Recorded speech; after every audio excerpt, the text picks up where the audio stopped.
Welcome everyone. What a great day. It reminds me of the time we break ground. It was windy and cold then too.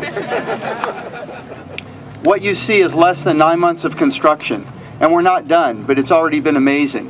We still have a couple, Ehrlich Avenue, Fig to finish, American Heroes Park, those will all be done January, February, and then of course the theater and the museum. But today is a day to really celebrate. Before I introduce our mayor, I want to introduce some folks that are with us here. Al Zelenka, Downtown Association.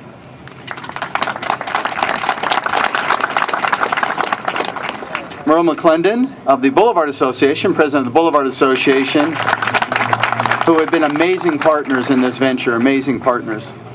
We have with us our assembly person, Steve Knight. Council member Ken Mann.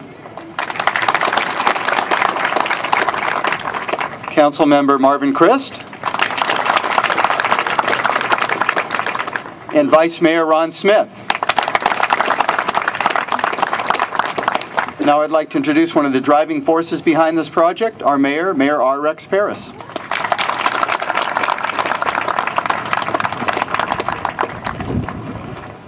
Wow, this is, I can't tell you how much I love this boulevard. I can't tell you, it makes me weep sometimes because what happened, it was really a community thing. The entire community came together and we put all of our petty nonsense aside and we said we're going to build this city in the way we want it to be, in the way that makes us feel good about it.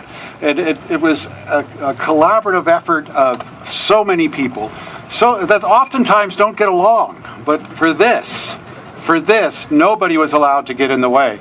And look what we've accomplished. I mean, on weekends, I come down here and I just sit here and read because I just feel so good here.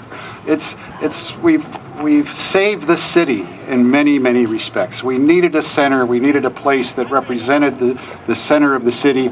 And we needed a place that we could all come and be absolutely safe when we're here. And I think everybody came together to make that happen. Halloween night was, Halloween night is usually a problem night, because people get to wear masks. You don't have to be accountable. It's like being on the internet, And in cities throughout the country, that is a major law enforcement problem night. Cars get burned, bottles get thrown, all those things happen. 30,000 people were here, not one police incident of any kind. They did not have to step in. And what that told me, and I could be wrong, but I don't think so, what that told me was that us as a community, all of us recognize this is our city, this is our place, this is the place our children are going to be safe, where community events will take place, where we will reestablish that feeling of being part of something. And we couldn't have done it without the Chamber, we couldn't have done it without the Downtown Business Association, we couldn't have done it without the Board of Trade. It required every single person to get involved. We'd even have Santa Claus helping us out here. and he's on the boulevard. And it was just a year ago that the property here was depressed property. You could pick it up for nothing. You really could. Now you can't touch it, because it is everybody recognizes this is the commercial place to be. The reason I knew that is I was trying to figure out a way to get my office here, and it's becoming too expensive. And we owe a debt of gratitude to a lot of people. One of them being our vice mayor. It was his artistic efforts and his desire to make this a place of art that accounts for a lot of the way it looks. We have a city staff that, they're absolutely incredible.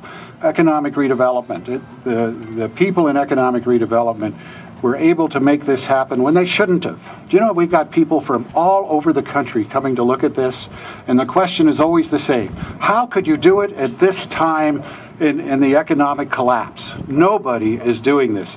Westfield Malls, they're the ones that build the malls all over the country.